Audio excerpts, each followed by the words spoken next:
Hello, my name is Anastasia Sefidinova. Welcome to Recorded Piano Lessons. So why recorded piano lessons? It all depends what you compare with. If you compare with the traditional in-person lessons, number one is your flexibility of scheduling.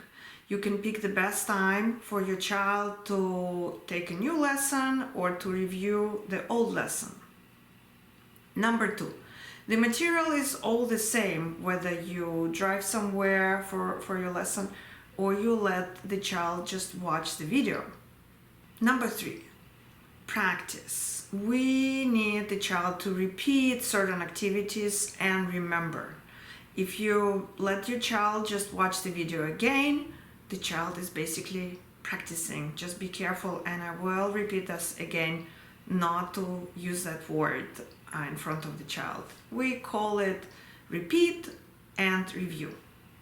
Let's elaborate on that last idea. If you go for an in-person lesson with a young child, you need to take notes. You need to have all the material always ready.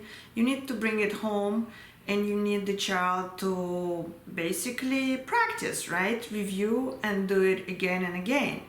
You're very likely to record some videos in the lesson. With my recorded lessons, you don't have to do any of that. You just let the child watch, listen, and try to do the assigned material whenever the child is ready. Practice is the key, but we call it repetition. You let your child watch the video a couple of times, depends on the age and the abilities. You will know when, let's say, about half of the material is learned, you can move on to the next lesson, and at the same time, there is always time to go back and review, rewatch, redo a previous lesson. Every lesson is structured in a way that there are different activities so the child stays engaged. And that's very similar to the in-person lesson you would maybe sign up your child for. Thus, these lessons can be also viewed as a supplemental to in-person lessons. And they would, in that case, just really help and enhance the experience your child has with his or her teacher. The side effects can be, and I always look at somewhat maybe negative aspects, are that yes, there is no interpersonal connection in those lessons. However, there are other benefits that can overweigh. It's a focus on the material, constant listening, playing, and constant engagement. Ideally, I'd like to stay in touch with you and have your feedback, and maybe after 5 lessons have a mini session with the child to see the progress and learn about difficulties and overall experience of these lessons. Every lesson is carefully crafted with age-appropriate steps and material that the child has to learn in order to progress and move on to the next lesson.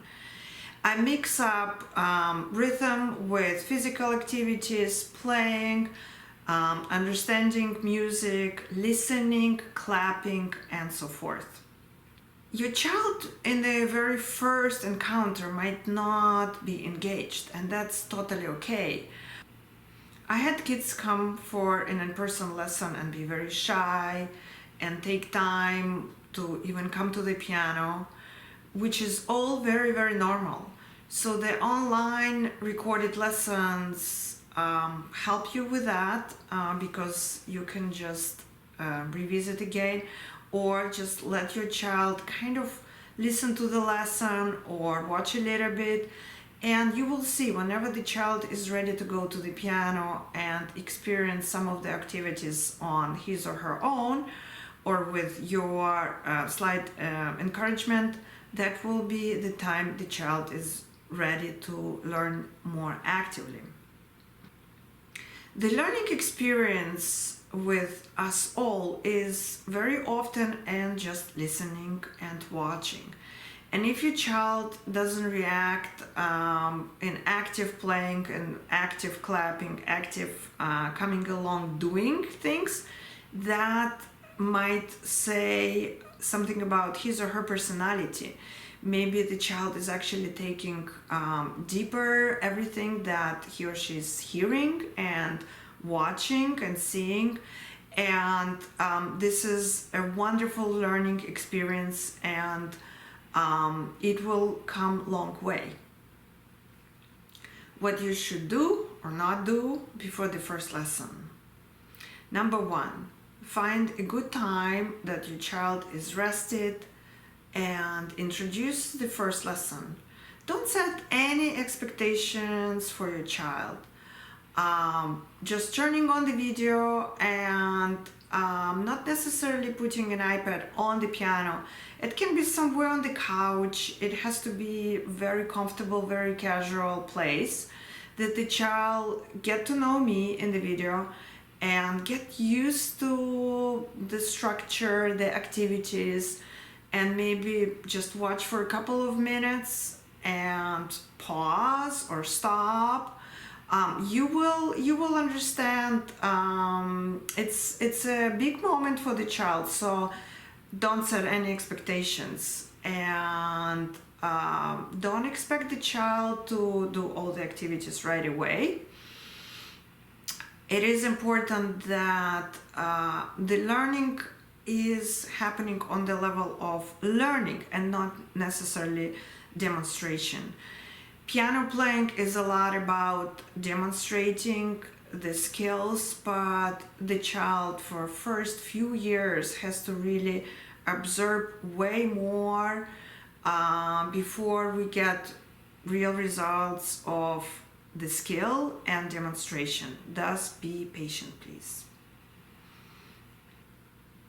You can choose to do the activities with your child. If the child has an older sibling, that might be also encouraging, or you should know better, discouraging to let the older child do it together, because the older child might actually be better at things, and it might be an unhealthy rivalry that we want to avoid. You can choose to participate in the activities or not. You can be silly to a certain extent and maybe try your best, but in a funny way, maybe not get everything perfect. It might make some kids feel more comfortable. So the key is to let the child try, experience, listen and watch, and not necessarily do everything perfect. Every material that is already in the first lesson will be repeated, will be deepened, will be improved, reviewed, and built upon.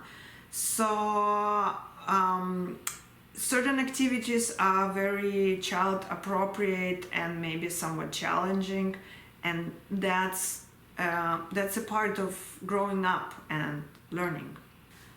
When to know it's time to move on. You will see if your child does at least some of the activities somewhat in an understandable way. Again, not perfect, but somewhat follows the ideas and has done the activities at least a few times, a few days. You are, or he or she is ready to move on to the next lesson, and so forth. Every child is different. Our talents are very different. Some activities can be easier, some activities might be harder. We need to still focus on round-up activities and a variety of activities. So whatever weaknesses the child has, they will be addressed later again.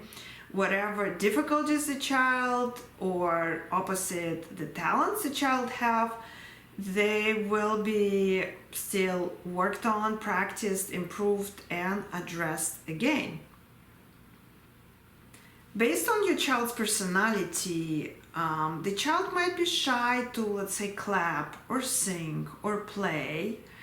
Don't try to force the child to do what she or he doesn't want, because you don't want to force the child for any of the activities. But if the child is still watching or at least listening to some of the activities, there is still quite an important learning process happening at that time. Since it's a new initiative, and of course I don't know you very well, maybe if you're trying these lessons, please stay in touch and enjoy your short in-person lesson encounter or catch up that we can schedule within the first 5 lessons, or ideally after the first 5 lessons, and have fun.